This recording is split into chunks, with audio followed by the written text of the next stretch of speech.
من أجل الفرحة الكبرى. المنتخب الأردني في أول نهائي في كأس العرب، كرة مباغتة والهدف الأول عالمي من أسامة طنان.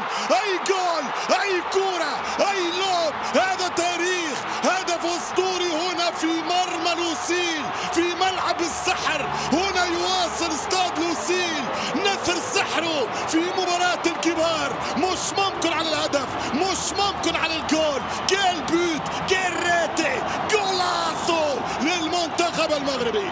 1-0 في 4 دقائق.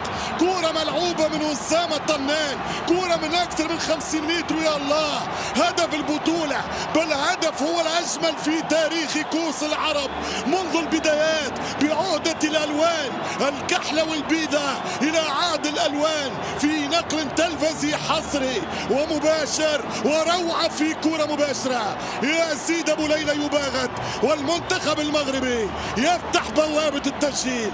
عالمي، عالمي يا طنان. أسامة جول، أسامة من 50-60 متر يباغت ياسيد أبو ليلى في أجمل أهداف البطولة عبر تاريخها.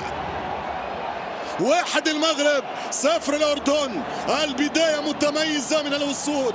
المغرب له الدراية، له التقاليد، له ثقافة النهايات، له الانتصارات في آخر السنوات. هنا تعودوا على المكسب.